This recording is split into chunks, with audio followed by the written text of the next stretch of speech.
Ah ouais, ouais. Donc, mais plutôt comme auteur, comme ça?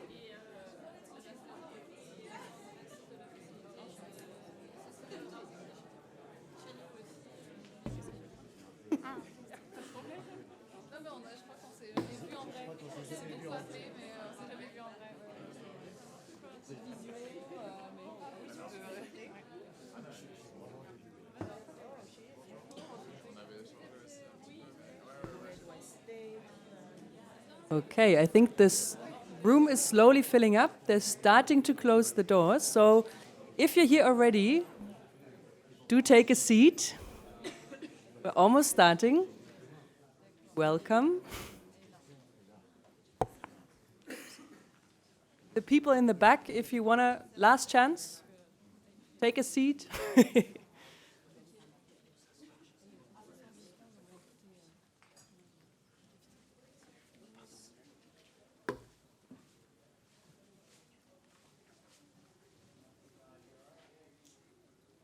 Excellent. So, welcome everybody.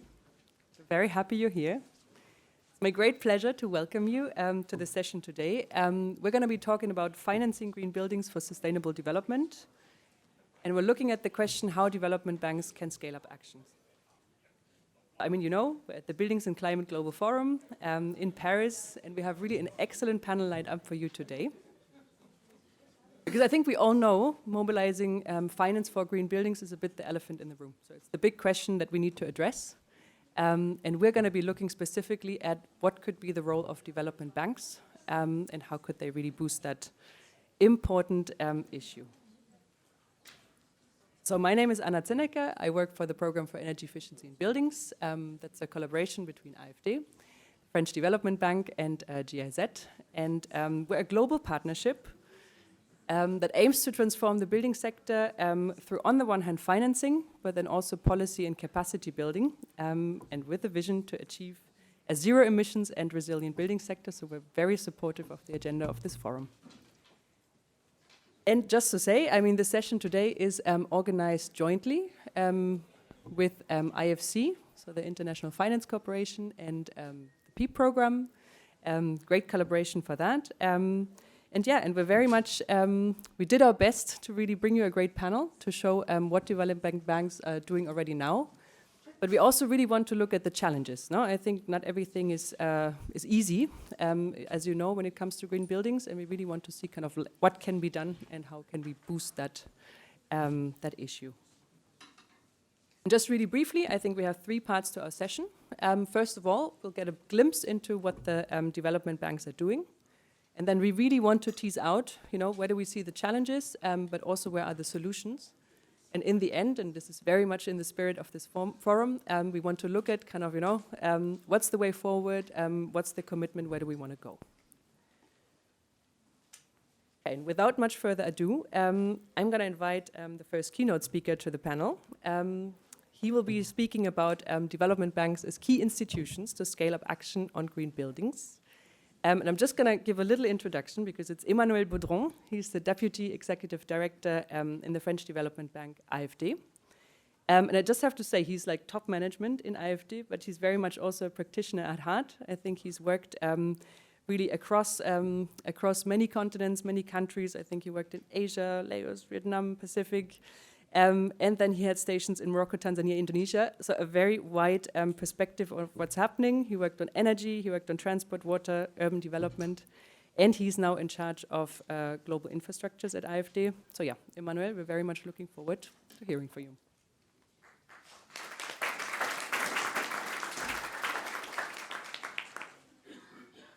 Thank you very much, Anna, and very pleased to be with you on behalf of the French Development Agency for this important session, the financing.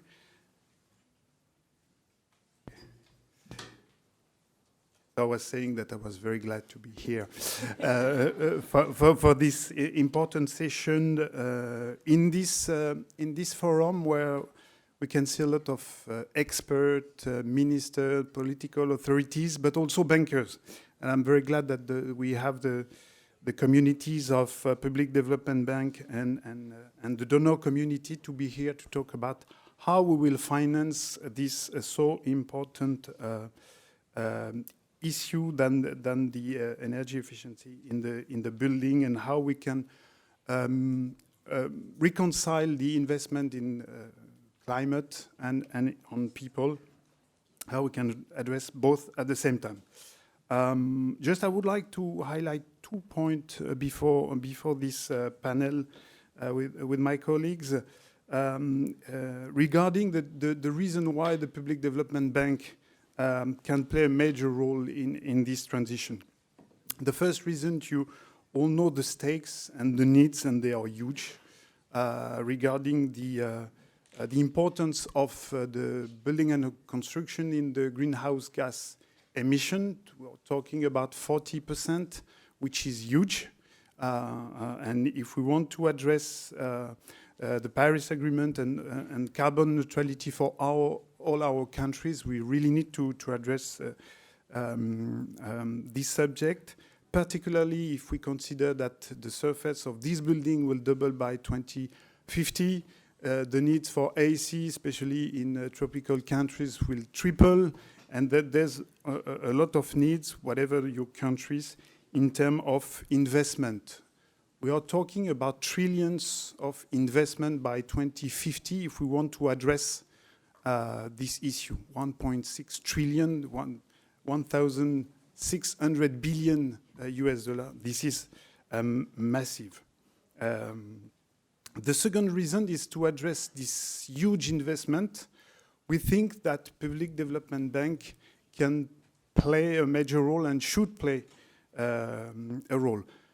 At AFD, so we globally provide 6 billion euro per year of climate finance, also project having an impact on both SDG, social and economic development and climate. We have also launched this program, this French-German program to support countries to modify their regulation, to support also the design of schools in Chad, hospital in Tunisia, industries in Vietnam, and social housing in Ecuador, and a number of other activities. And we are entering into a new phase with the support of the European Union and the Green Climate Fund, with more than 250 million euro available for support and investment. But these amounts are quite small if we compare to the figures I've given and the stakes. So we believe that other public development banks can join the effort and amplify. And I would like to mention what we call the Finance in Common initiative, which is an initiative to gather the more than 500 public development banks that exist in the world, from AFD or KfW in Europe, JICA in Japan, but also the DBSA in South Africa, the BNDES in Brazil, the China Development Bank in China, and 526 other development banks. They represent 23 trillion US dollar in terms of assets and 10% of the global investment per year. This is massive. And I mentioned that because they are banks, so they have the all operating procedure of a bank, looking at each investment carefully to make sure that the projects are solid and able to be built in terms of implementation. But they are also public, so they respond to their governments or their region or their municipality, as we do for the French government, who give them a mandate. And I would like to take this opportunity of this forum, and considering the number of ministers or representatives of countries, to really work with your public development bank, give them a mandate, especially on energy efficiency and buildings, give them some means, capital, or grant money in order to provide the adequate support and to be at scale to reach the Paris Agreement, carbon neutrality as a global fight. Thank you so much.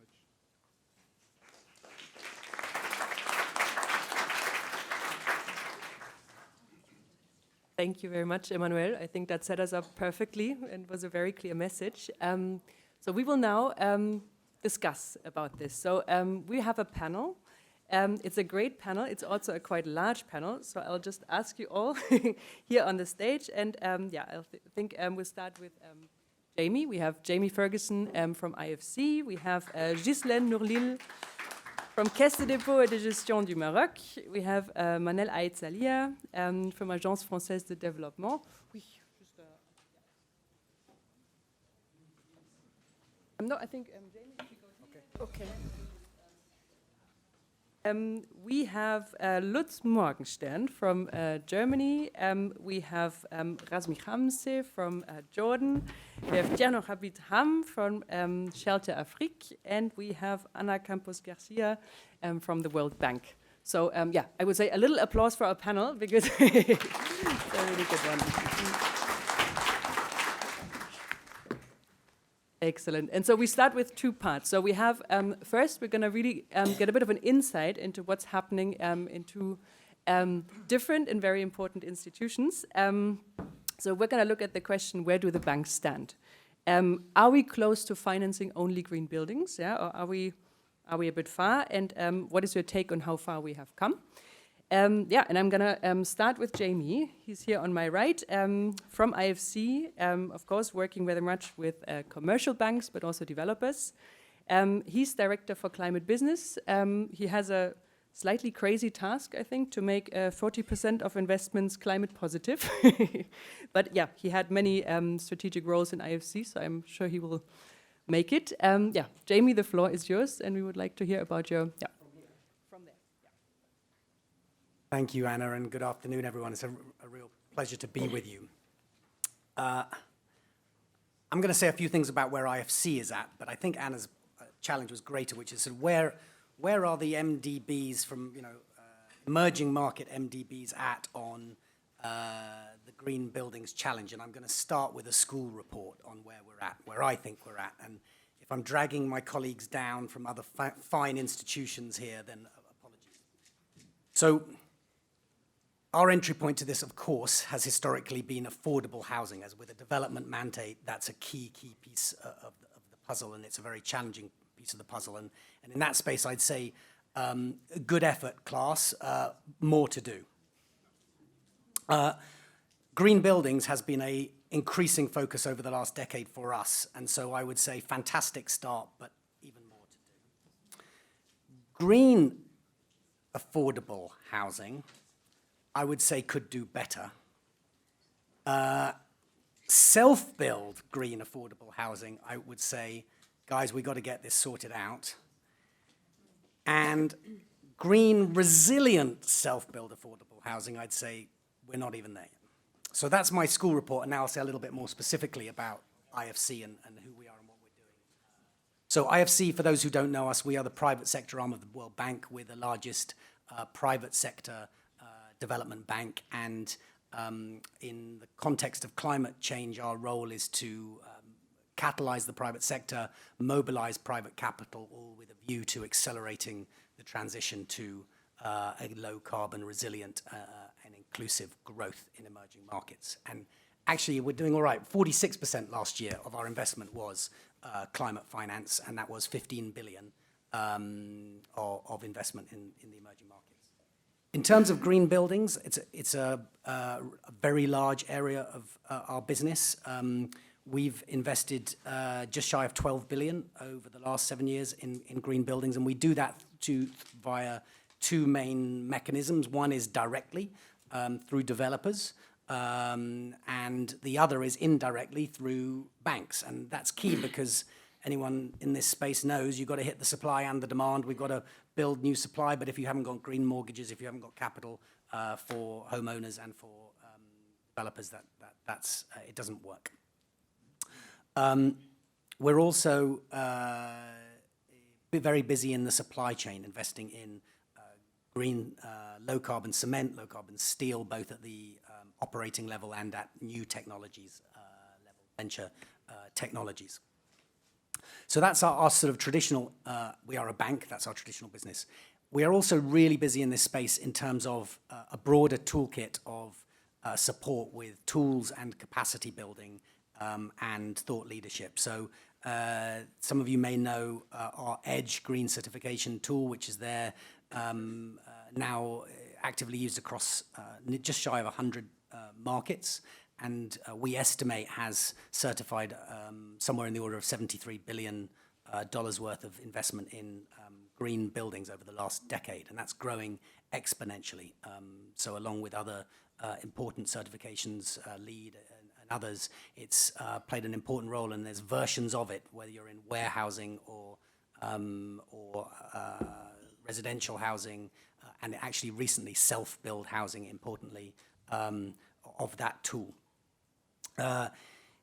We've also now trying to match that journey on the resilience side. So we have a building resilience index, which includes mapping data and seismic data and climate forecast to say what kind of issues need to be managed and how to do it, and you get a ABC score back at school on whether a building, how resilient a building is.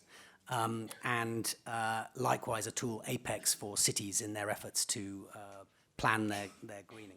So we're trying to combine that, support the ecosystem's transition as fast as we can with that combination of direct advice, capacity building, and finance to pull all the levers from a sort of theory of change perspective.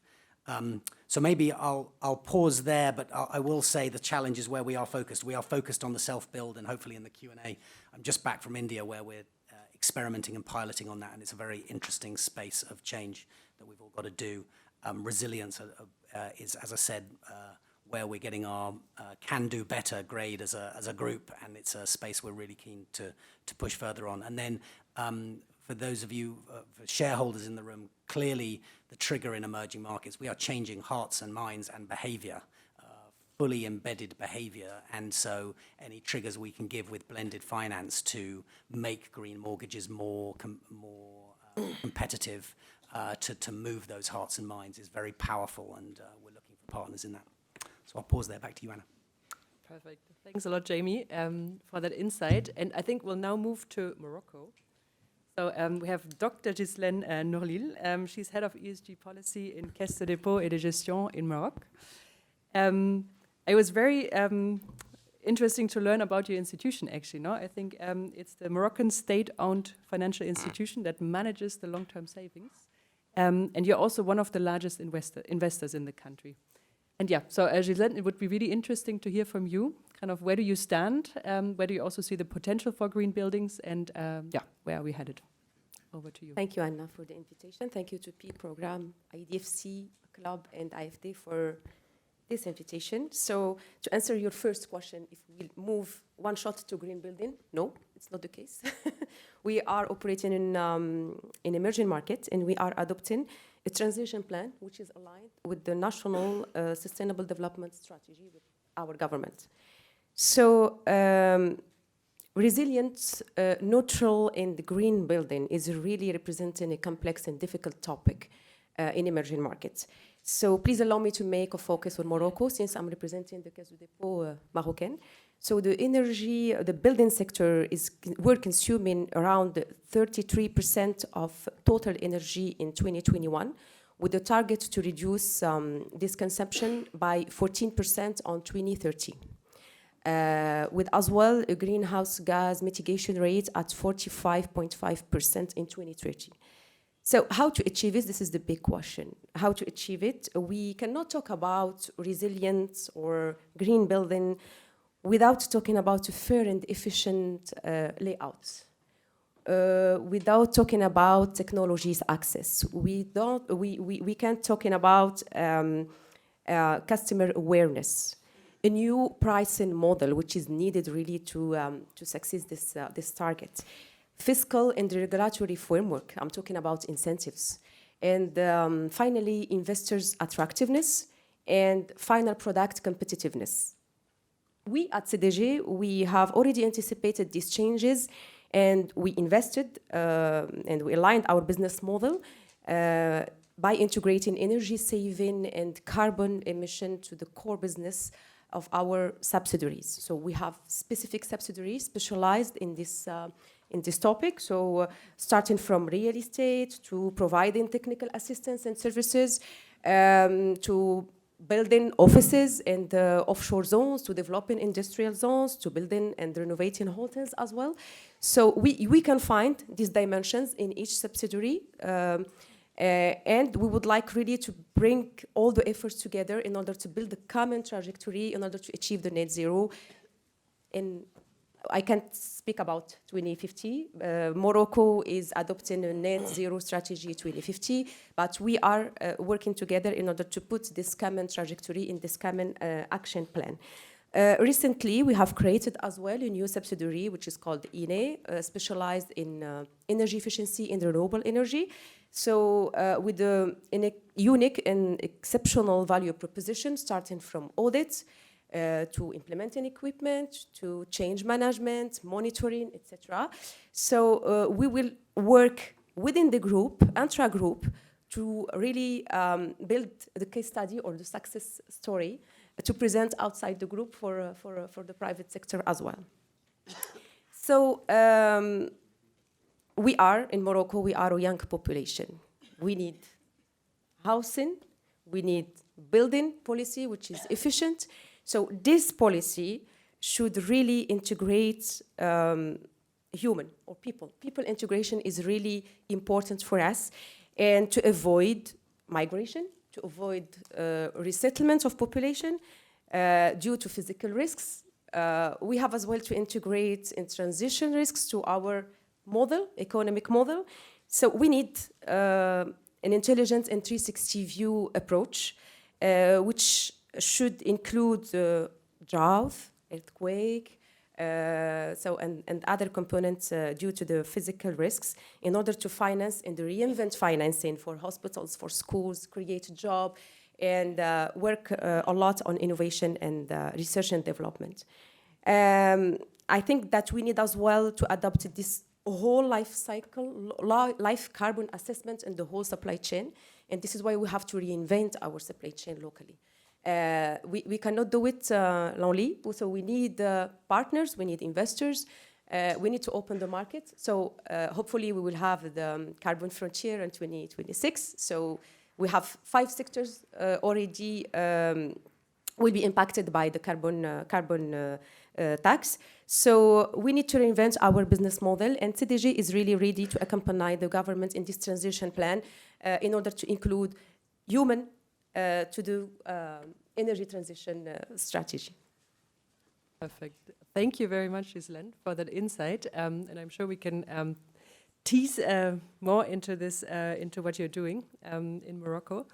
Now I would like to continue with Manel. Manel Aitzalia from AFD, so the French Development Bank. She's the deputy head of the energy division there, and has worked also on private sector financing before. And I think she will have a very interesting insight, because this is not the only thing that we're doing here with this session, but there was more work together with the development banks. So Manel, the floor is yours. Thank you, Anna. I think just to bring AFD's perspective, because the question has not an easy answer, right? Maybe as a development bank, and I think I'm talking for the group of development bank and financiers, the key challenges lie in our ability to mainstream green buildings into our core activities. There are different ways of mainstreaming, of course, and from a strategic perspective, the first step is to recognize the importance of energy efficiency in it and its cross-cutting nature, cross-sector nature.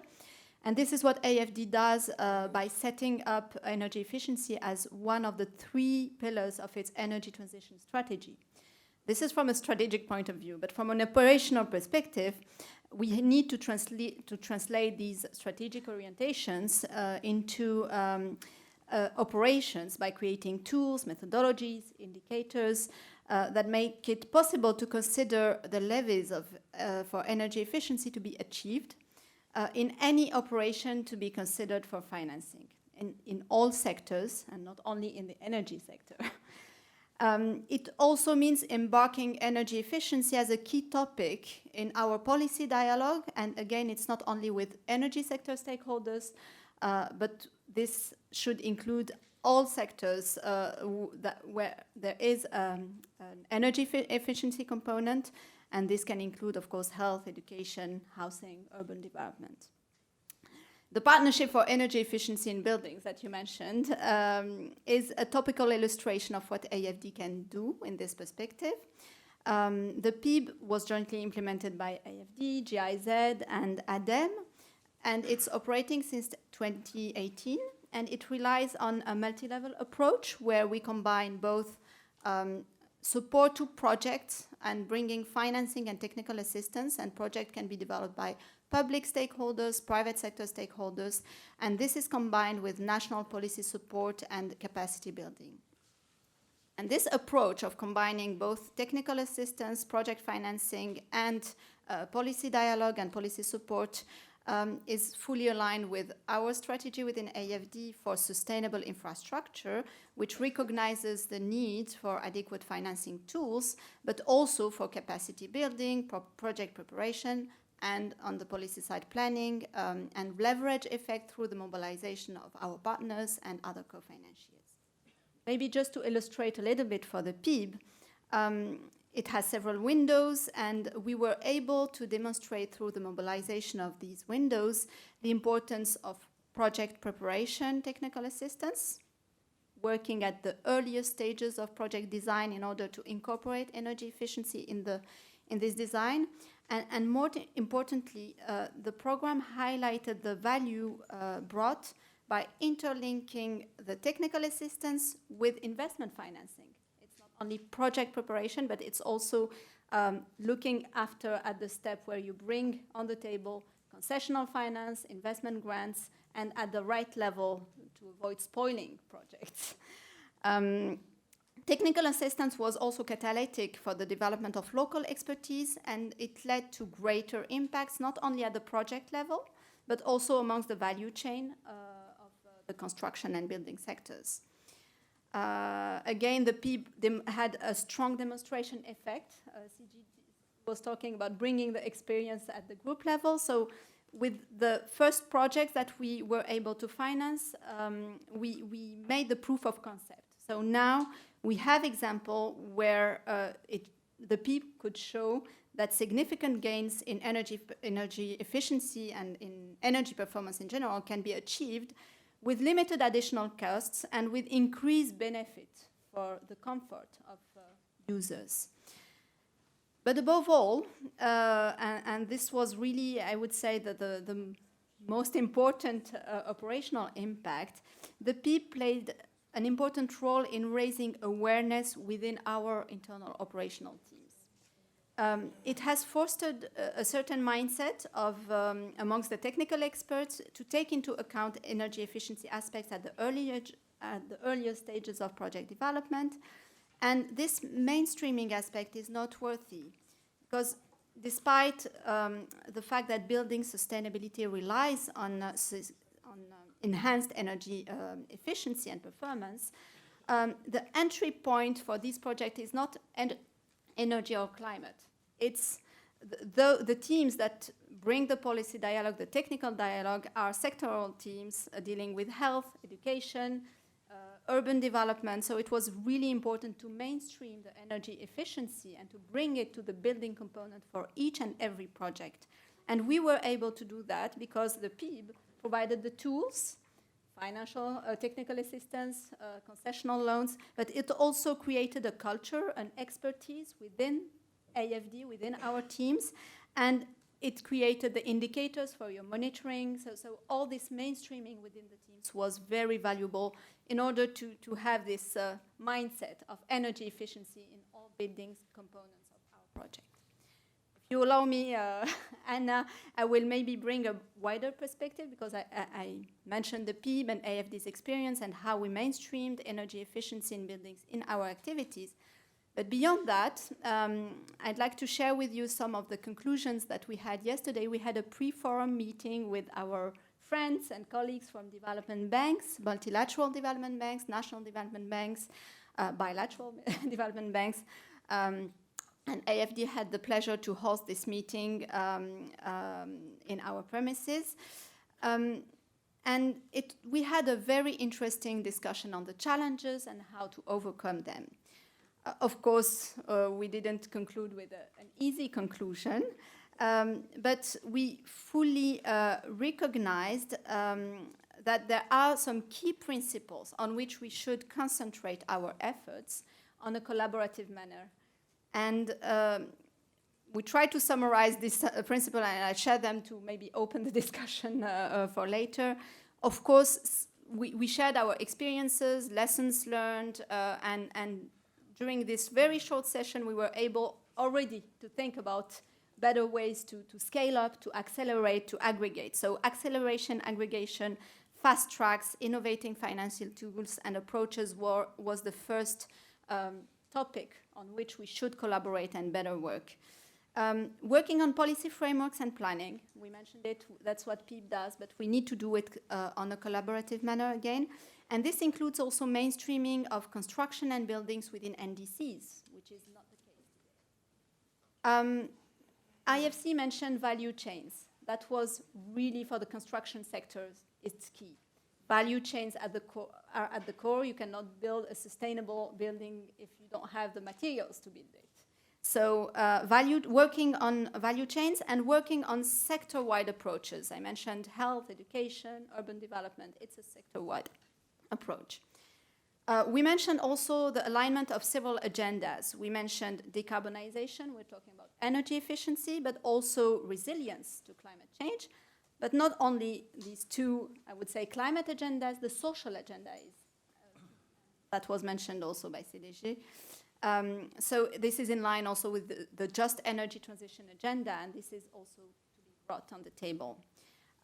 Supporting advocacy, capacity building, awareness raising amongst population, and recognizing the importance of technical assistance and human capital. And finally, no surprise, promoting partnerships. Collaborative approaches and the mobilization of IDFC members yesterday was really a great illustration of such collaborative approach, and we hope that the forthcoming Finance in Common Summit that Emmanuel Baudron mentioned would offer a great opportunity for a coalition of development banks to materialize and to focus efforts on sustainability. Excellent.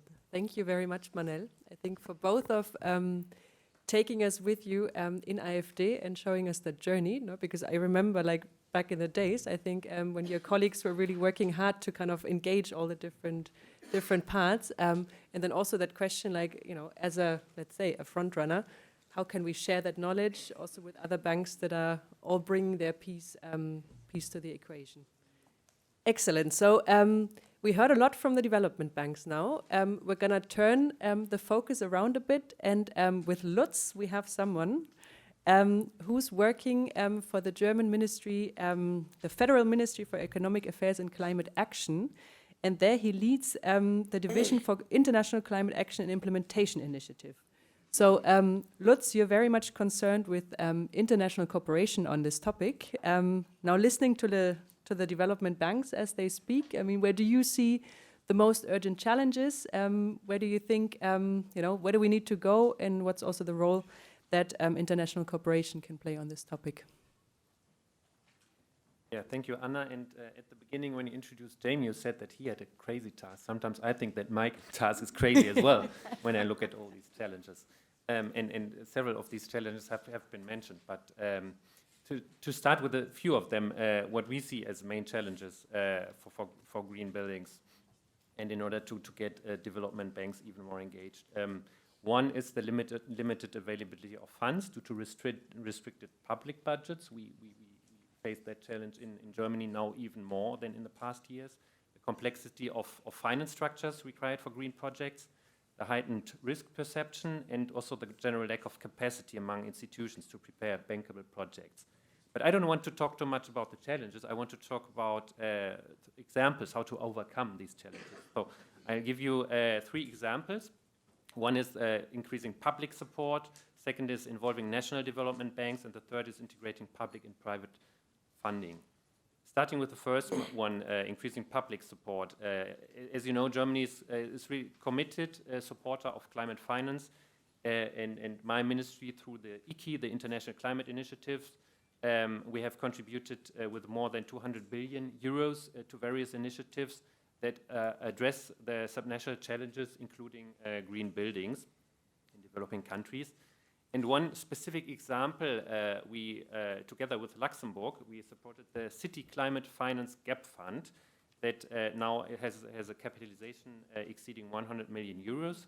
And it's a fund, you know it, of course, it's a fund that showcases the potential of innovative financing mechanisms to bridge funding gaps and propel green buildings projects forward. And of course, you know it because it's implemented by the World Bank and the European Investment Bank. So this is one creative example, I would say, where we work very well together with international development banks. But then second, national development banks. And what I'm saying now is not, I don't want to offend the international development banks, but I'm saying that national development banks also have a very important role to play because they are key players in scaling up funding for green buildings because of their extensive in-country experience and capacity. National development banks can act as an intermediary for international financing and lending in local currency. They have comparative advantages over international financiers because they know the local sectoral needs, they know the local projects, they know the local actors, and they know the local sources of capital that can be tapped. And against this background, as part of our ongoing commitment, we are thrilled as Germany to announce that a new project in the framework of our successful international climate initiative has started. This project, which recognizes the pivotal role of national development banks, is called the National Development Banks for Urban Climate Action Program. The acronym is NUCA, and it has a budget of starting with 20 million euros and has recently begun its implementation. And this collaborative effort aims at addressing the challenges faced by national development banks in 5 partner countries by building capacities and mobilizing financing for climate-smart investments at the subnational level. And then my third point is the support for mobilization of private capital to reach our climate goals. Because, I don't know, you are the experts here at the table. What I have learned is that the mobilization of private capital for subnational climate action sometimes is even more difficult than for big projects on the national level.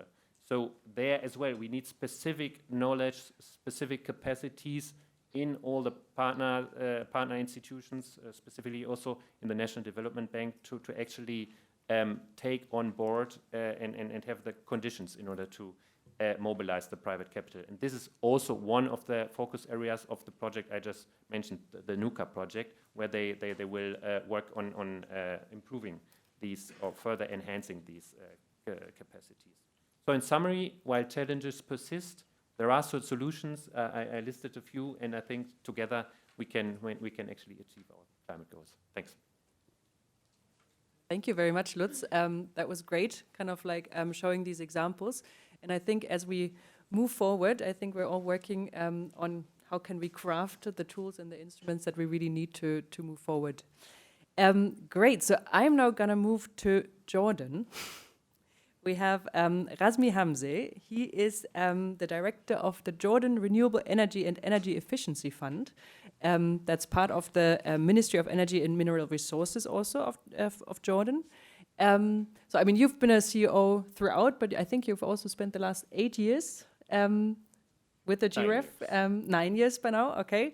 And really shaping this like instrument, this fund, to also move more in the direction of green buildings, which is not always the easiest of all directions, no? Yeah, and it would be great if you could tell us about this experience and the lessons learned and what we can take for this session. Thank you, and thank you for arranging for this gathering. And I appreciate actually 3 important announcements in the last COP, which is for the first time at the COP they announced to double energy efficiency. And second is Global ABC Pledge, and under the presidency, event under the presidency. This is very important, in addition to triple renewable energy. This is the easiest step forward, even for the development banks, is to work for renewable energy projects. Today, the challenge is for them, as it was for us as a national institutions in the past years, to work on energy efficiency programs. This is now the time that we need really real initiatives from the development banks, a very creative idea, in additional areas to get involved with the local institutions for capacity building, knowledge transfer, and working on market as well. Energy efficiency is more difficult, is the real things that you need to create that kind of new market over all the region and countries.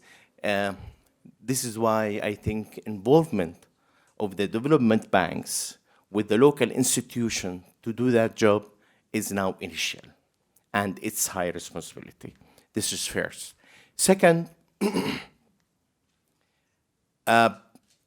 to handle this, we need to ensure on the policy level inside the countries.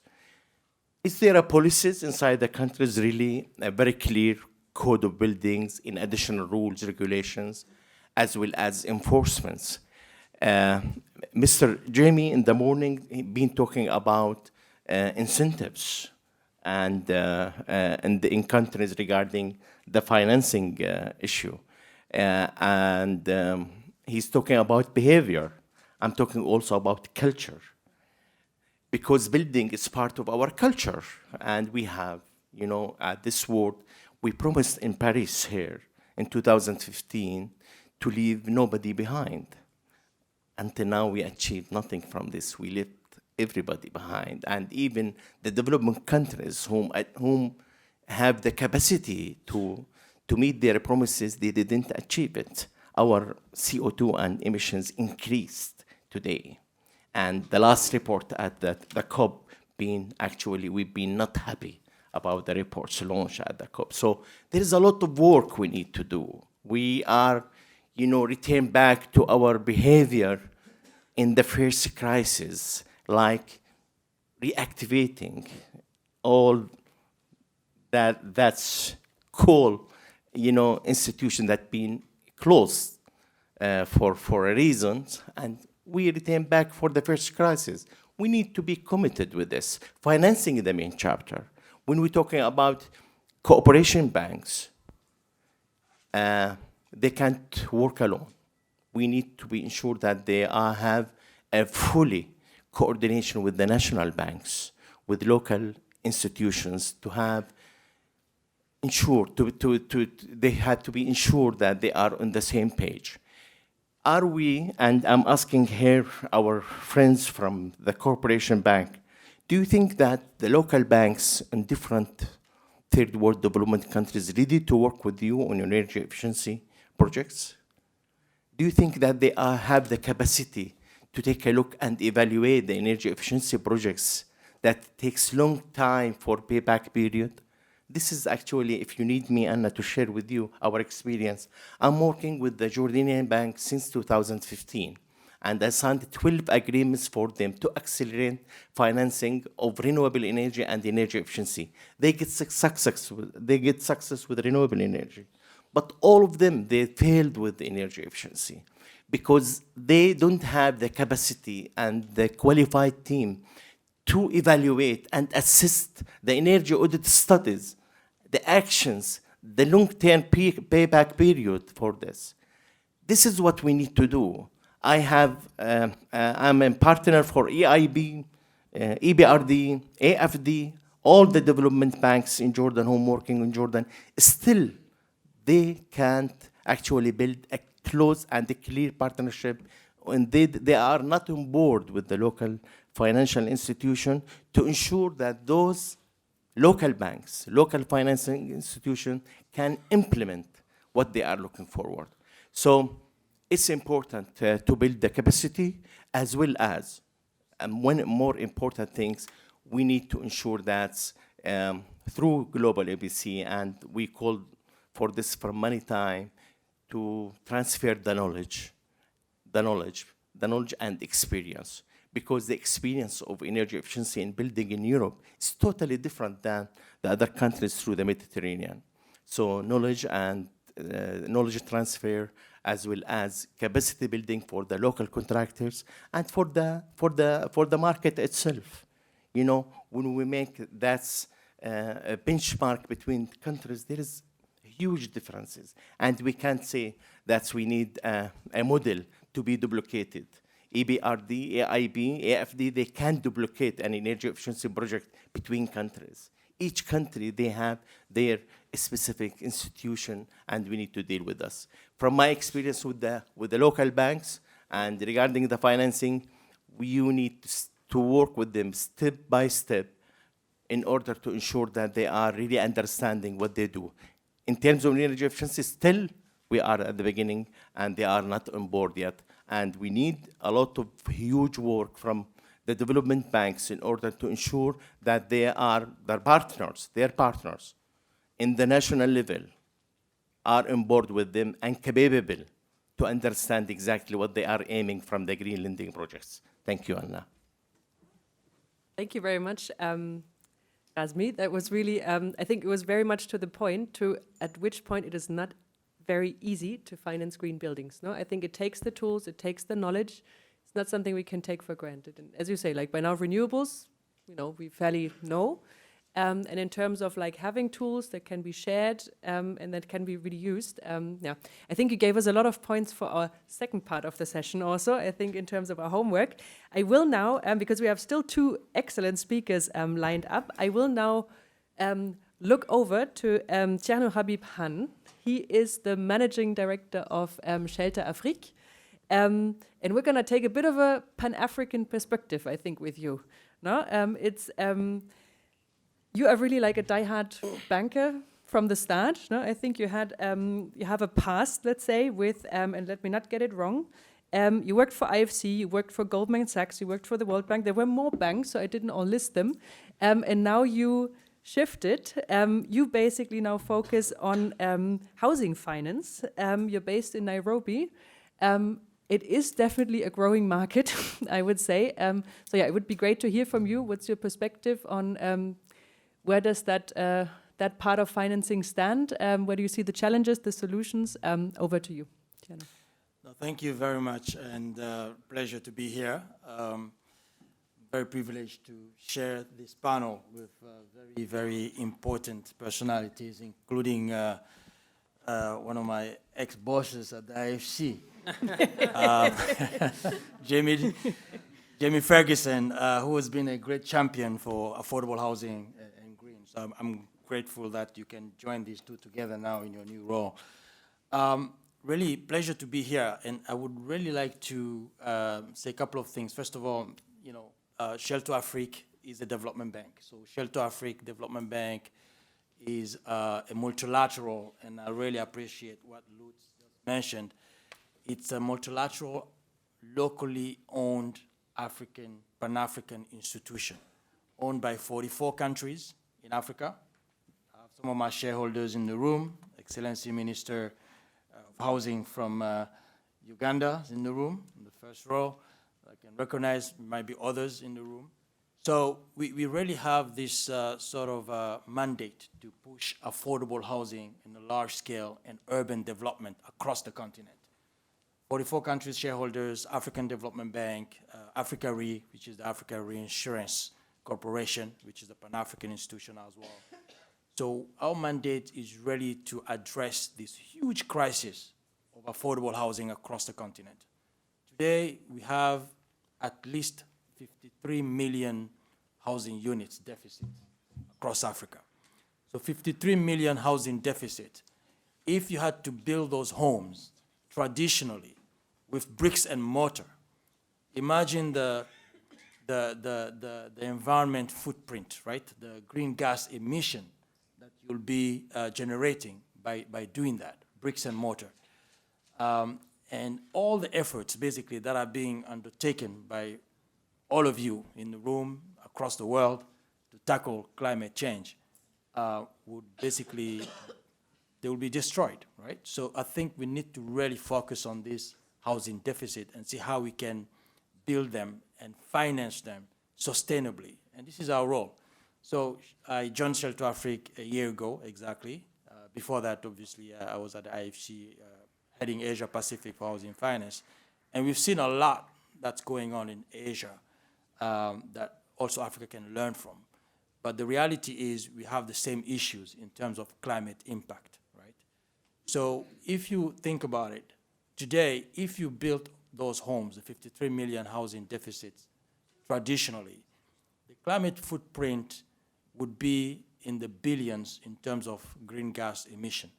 Now, compare that to new technologies that are coming up, and one of them I would like to really highlight here is a specific one that you probably will get the opportunity to meet, and these are our partners we recently signed at the COP28.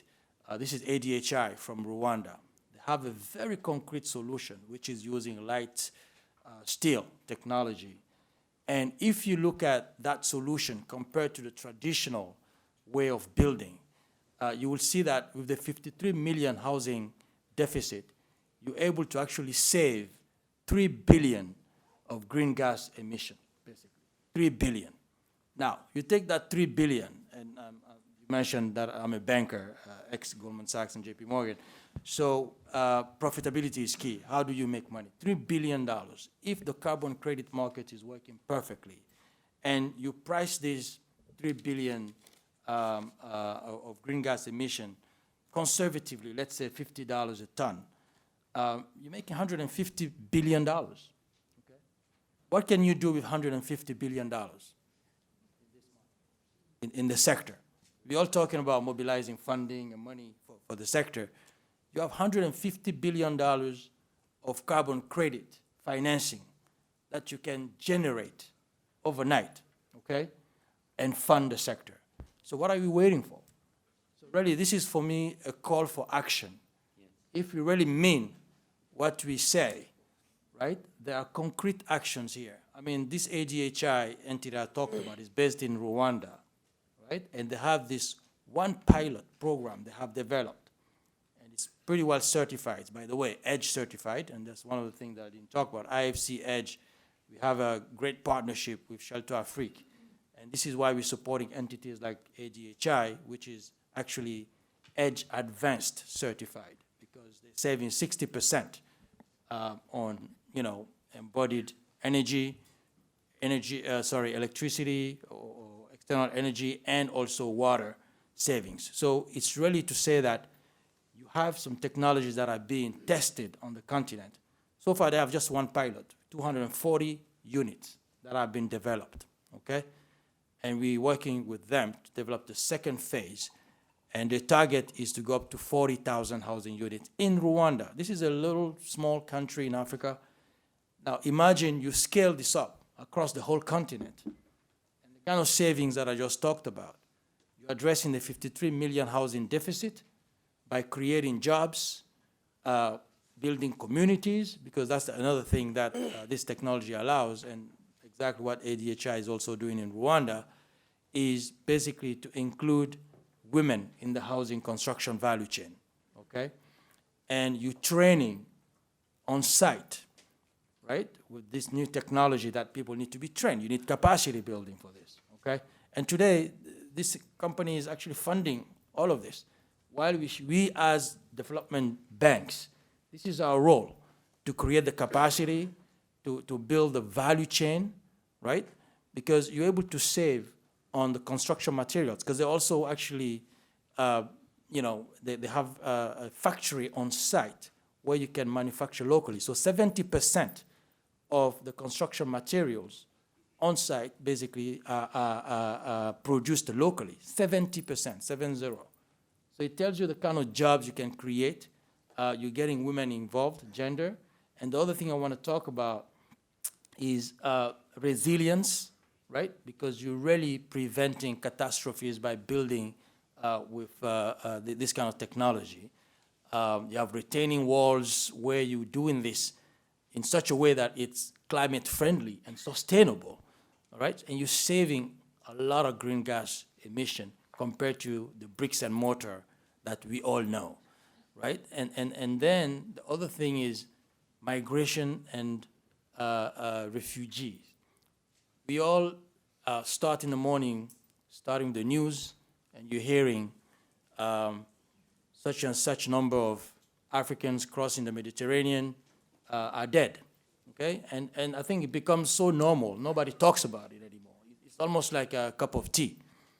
I mean, this is really disturbing to all of us here, talking about sustainability. Sustainability is not only about green, right? It's also about people. You have to put people in the middle of this. It's social, it's impact.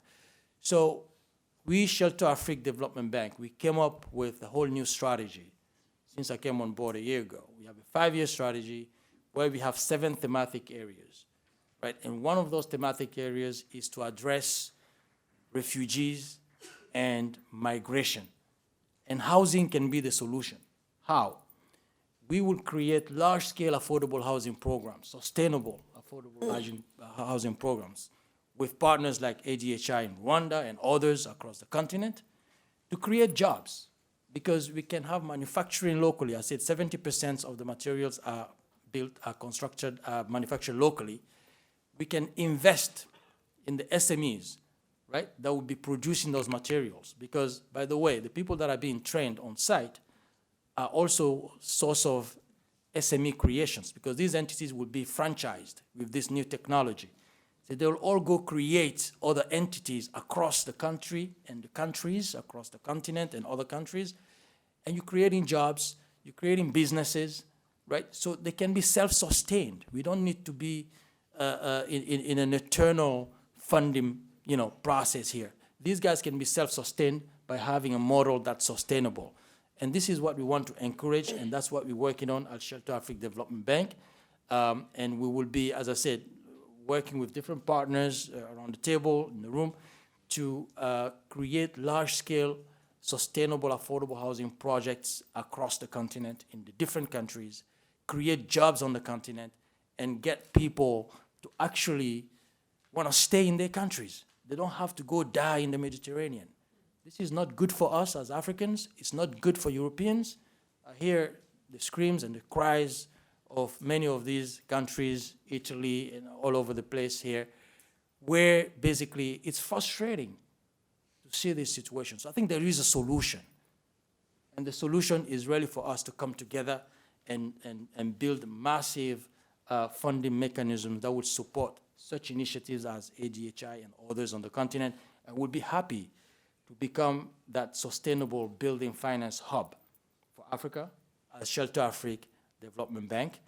And I know that past time, but I would love to discuss with the teams that are in the room and at some point to get into more detail. But I think coming out of this room, one request, if I may, as a representative of a Pan-African multilateral financial institution, is for us to act. And we came up with this acronym, AGIR in français. By the way, I went to school in Paris a couple of meters from here.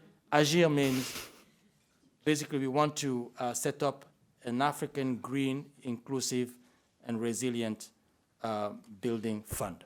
So if we can work all together towards that, that would be appreciated. Sorry for the time, but thanks. It was very good, thank you. Fantastic.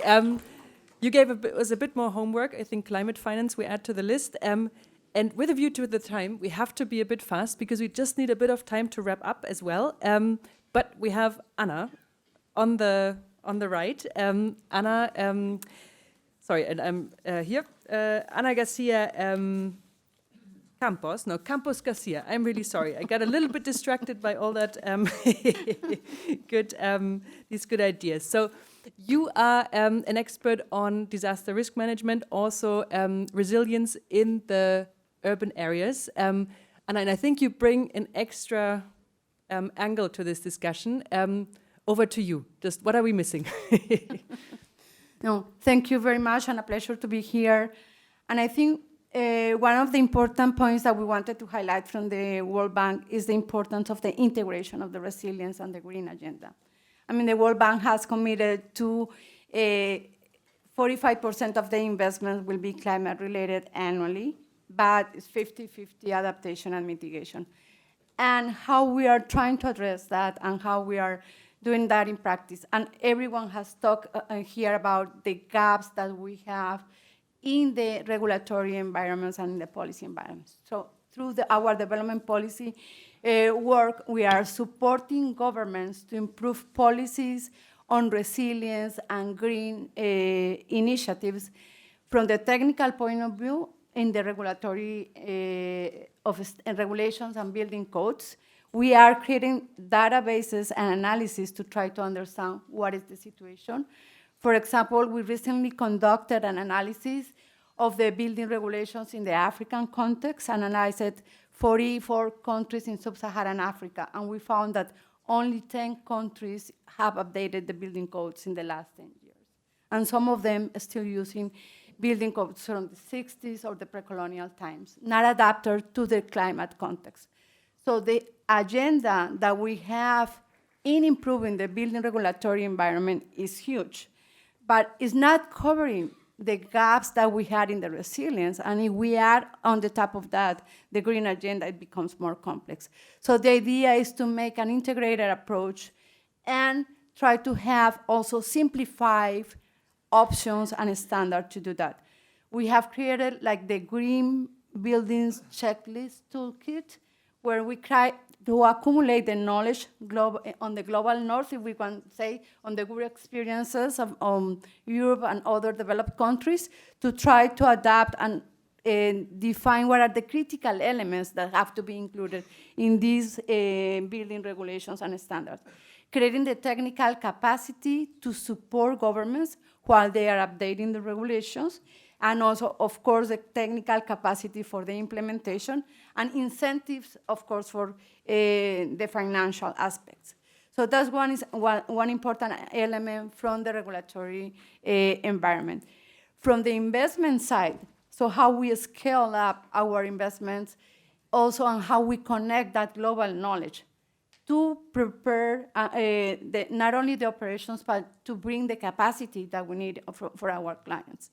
So in our portfolio, two of the largest, we finance public-private buildings, especially housing, but our larger portfolios are related with housing and Safer School program. So we created a Safer School program to accompany those investments and try to create a roadmap of how to do it, because not all buildings are equal. And how we incorporate and how we understand in each of the sectors. In the conclusions yesterday, we talked about the importance of understanding the value chain of each of the sectors. So in that sense, how we understand the quantitative gaps and the qualitative gaps and try to help the ministries prioritize the investments with the limited resources they have and with the resources that development banks are trying to bring. Bringing the engineering and technology, the cost-benefit analysis, but the combination of the resilience and the green inclusion together. And I can give you a couple of examples also of how is that working in our portfolio. And we heard this morning how Europe and the members of the European Union are the most advanced of incorporating the green agenda. So in that case, one of our clients, Turkey, wanted to enhance the green elements of their public buildings. So we had an operation and while on enhancing green buildings, and while they were doing the economical analysis, they found that it was not cost efficient to do retrofitting of buildings for the seismic aspects or other climate adaptation aspects from the efficiency of the existing building stock. So in that sense, they are promoting a more integrated approach, not only for public buildings, but now for housing based on that experience of that specific project. So in this sense, and it's not only about the buildings in an isolated way, it's how we contribute also to the resilience from the urban planning perspective.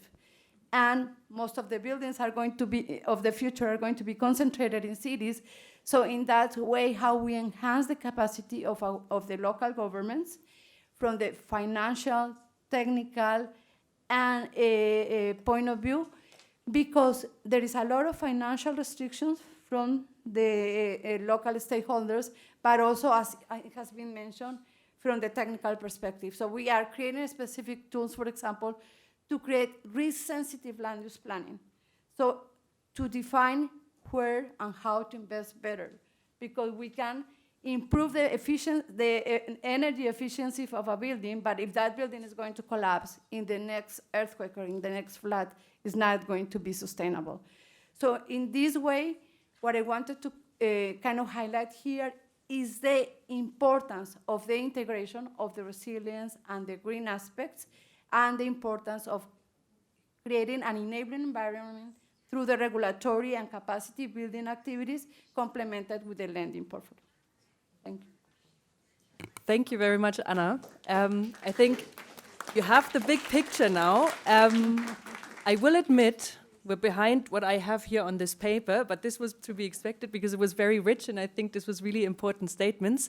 So what I would like to ask my panel then, I think we need to hear about what happened yesterday. So I would ask Manel to go first, and then I'm gonna go from Anna to Jamie, and you have one wish. Yeah, and one wish is not like 1 minute. One wish is like what you would like to give to Omid for his summary, and also for all our reflections going forward. So you have a bit of time to think about it. I give the floor to Manel, and floor is yours. Thank you, Anna. I'm privileged to have more than one wish. No, thank you. I tried to be short because I tried to sum up, and we heard a lot of, these experiences shared and lessons learned. And I think we all agree that, what came out from the discussion yesterday arises from this discussion today as well. Scaling up, working on policy, working on planning, on value chains. And we mentioned the importance of job creation when you work on value chains. We're talking about local jobs, and we know how the construction sector is job intensive. So this is key in the JET agenda, in the social agenda. We talked about aligning resilience, decarbonation, and this social agenda, but also about supporting advocacy, capacity building, awareness raising, and recognizing the importance of human capital. And I'd like to echo here what Mr. Hamza just said about, the need to for knowledge sharing, capacity building, and work on human capital, because indeed we work amongst development banks, but we work with local banks. Basically, we talking about AFD, we provide credit lines, and we have experiences of these credit lines dedicated to energy efficiency and renewable energy with local banks. And we, what your experience was really. I can echo that. It's easier to do, unfortunately, renewable energy, which is good, but not enough, than energy efficiency. And this relies on awareness and building human capital. So maybe if this is the wish, on top of the conclusions of yesterday's discussion. And second wish is partnership. I think working together, and really the discussion yesterday showed how valuable it can be to share experiences, lessons learned, and think of not the mistakes, but what we learned from doing, and this can only happen if we if we create this space of knowledge sharing amongst development banks, local banks, and creating this forum of discussion, leveraging our different tools, our collaboration ways of collaboration. So. Again, maybe the next immediate step for us is to convene again on gathering amongst development banks, including local banks. And FIX is really fit to that because it includes these local banks as well. So I think we have a long journey by then, and this will be maybe the first step of such coalition to be created. Thank you. Thank you, Manel. And it's great to hear. No, I think this forum for us was also a bit of a crystallization point.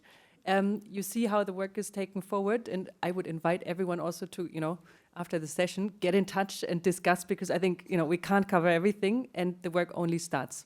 Yeah, so I think really do get in touch.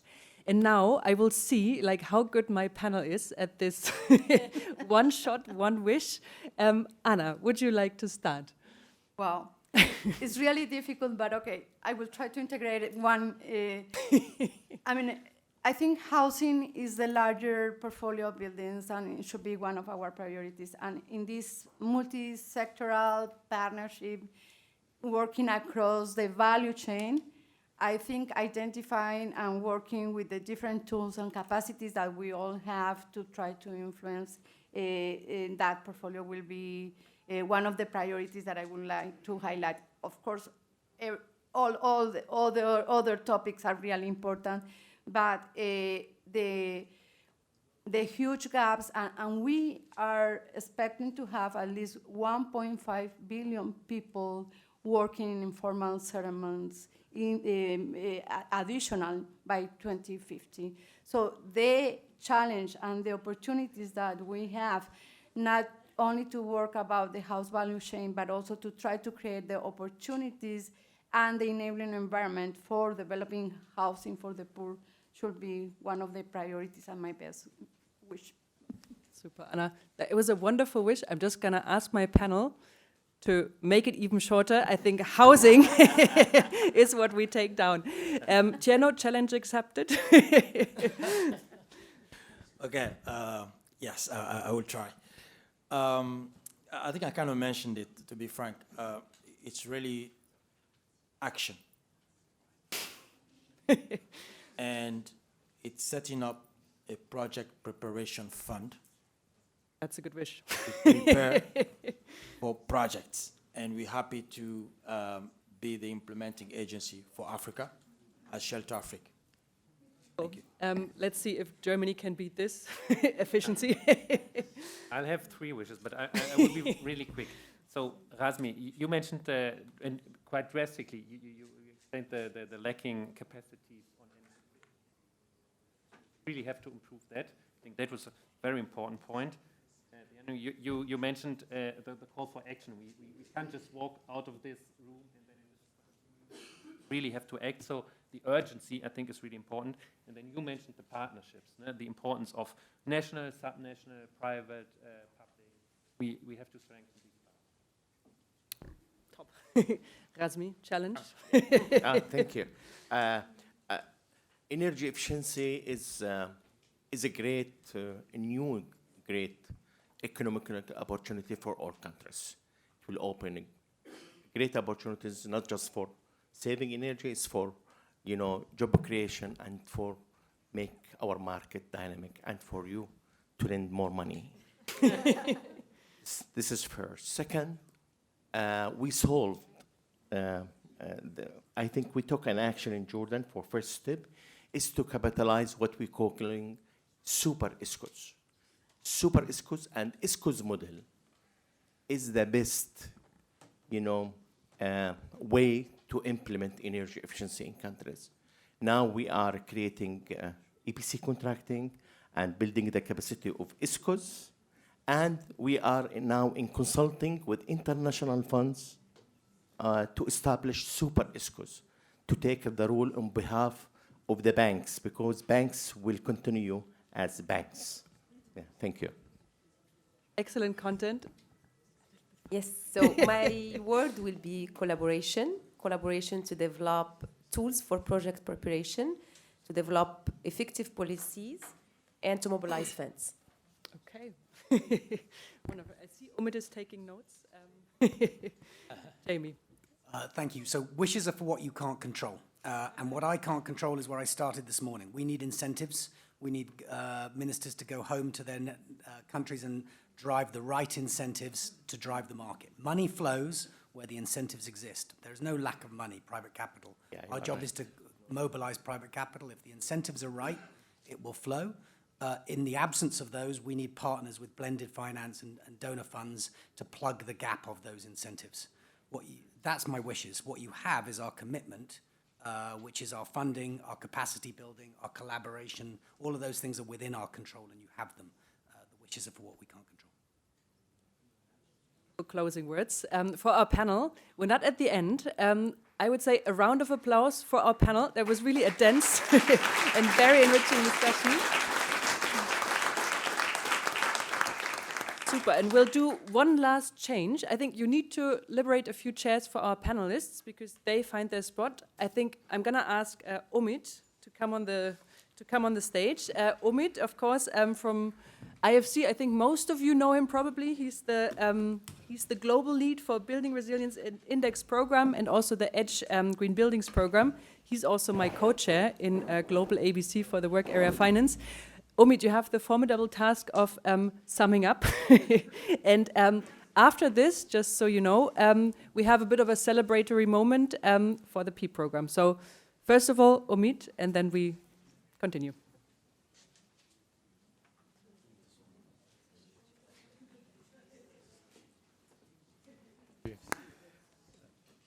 Hi everyone, pleasure to be here. I have the pleasure of to be short, and I'll be short. So I think you heard the summary. I'm not going to repeat the summary for you, but what I would say is that this is a really great moment, the building breakthrough. Countries are signing up to priority actions, and my ask to the countries is that please sign up to the priority action on financing. The team here that we had on the panel, we would be happy to support you as we heard with the wishes and commitments from our group. What I would say is that the mobilization of the private finance is critical because the funds are limited. And to mobilize the private finance, what we need to multiply the action. I'm giving one example, very simple example. We had $100 million from the UK government, and that $100 million is mobilizing $2.5 billion of financing from IFC, but we have delivered $73 billion of assets green certified. So if you look at the numbers, you can add up how incentives or blended finance can mobilize market. But what we need to reach to $1.5 trillion in emerging markets. So the opportunity is great for a lot of banks that are here, as well as for governments. We heard about job creation. When money flows, jobs get created, and other challenges can be followed. We need human capital, and on human capital, let's all try to work together. And I'm extending my hand to the donors that we need creation of ways to increase human capital in emerging markets. Thank you so much, and we'll take the next steps. Thank you.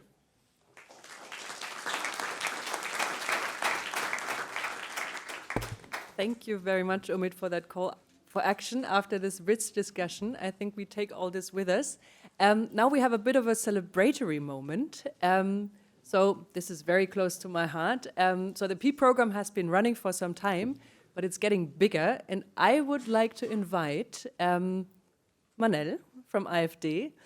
I see Yves Laurent in the back, and I would like to invite Lutz to join us here on the panel and basically tell us what this is all about.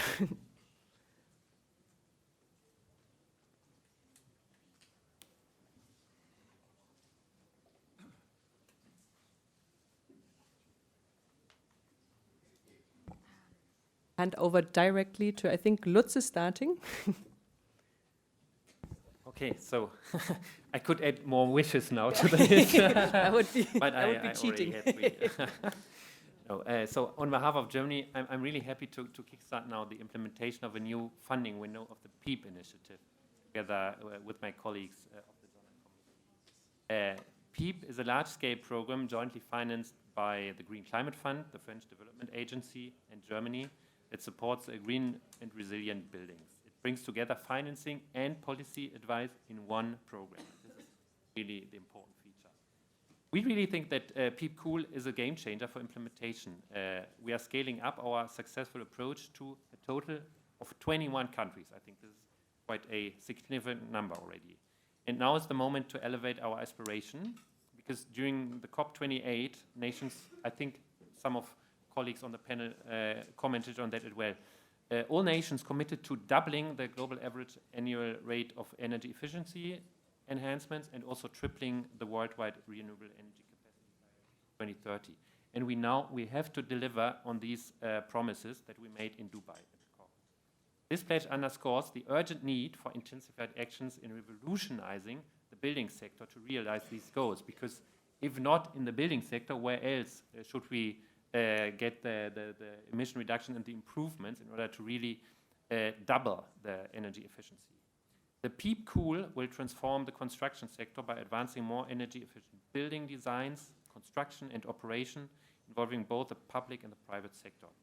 So we are really happy to have the Green Climate Fund aboard also, and happy to start this project now. And now I hand over.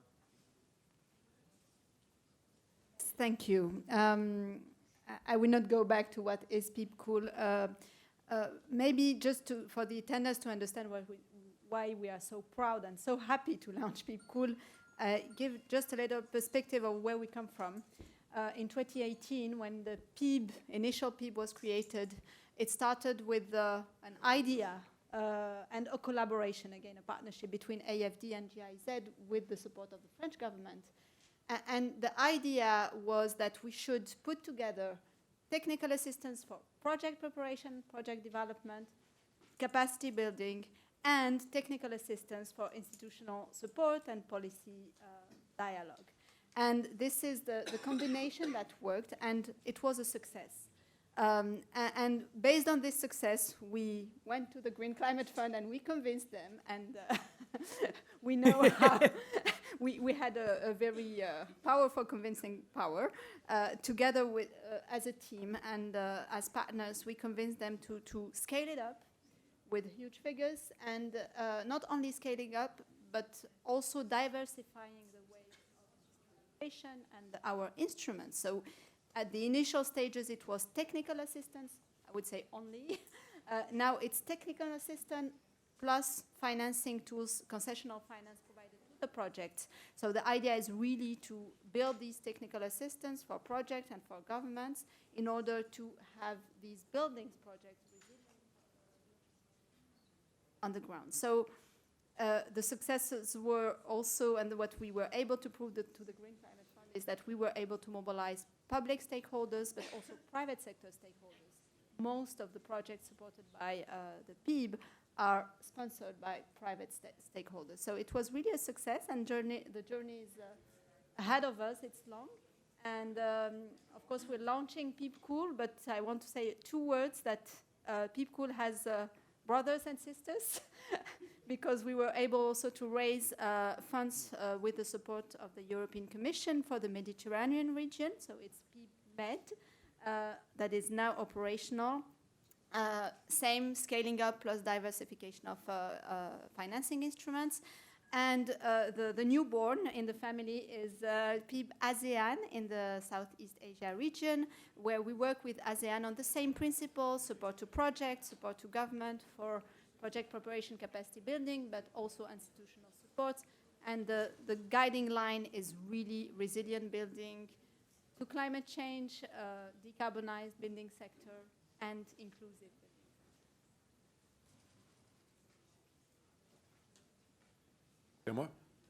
Yves Laurent will give us the connection, how this all fits into the big picture, no? Well, it all fits into the big picture since the beginning, to be true. Well, let me express just one wish. Phase out brown buildings. Phase out financing brown buildings. This is very easy. I mean, it's just like phasing out fossil fuels. That's as simple as that. Well, it seems as simple as that, because when I said I see my friends bankers and thinking I'm naive. I think they're naive, because I think now financing brown buildings now is naive, actually.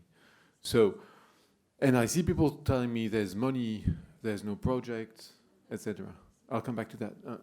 I just want to say that when we launched Global ABC in 2015, we said that there should be some financing program attached to it in some way. That would be an outcome of it, because you do something and people say how much you put on the table. And it's true in some way. Well, we'll see how much. We'll see if we can put some money on the table after this forum. Anyway, so we went to see AFD.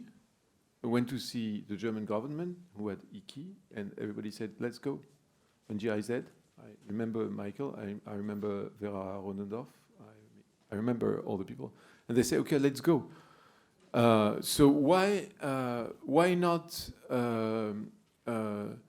not financing only green buildings?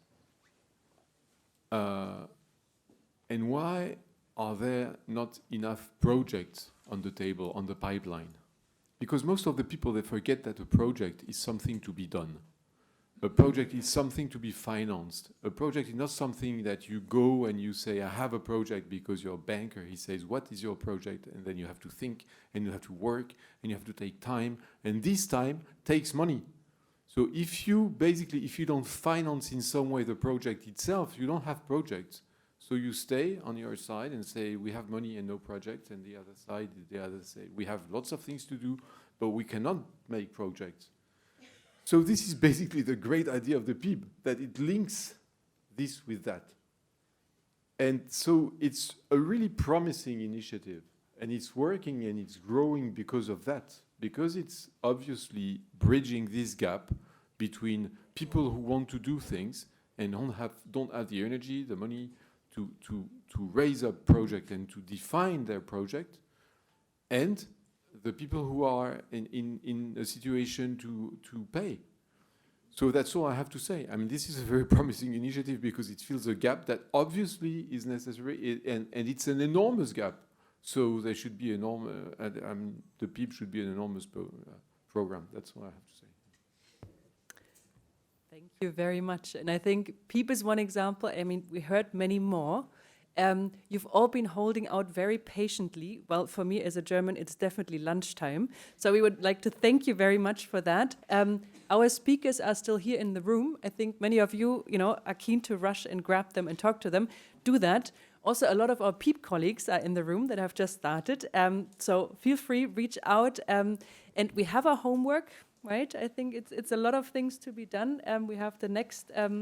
The next step is finance in common, and there's a lot of work to be done.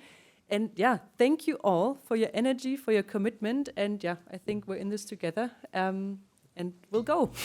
Thank you.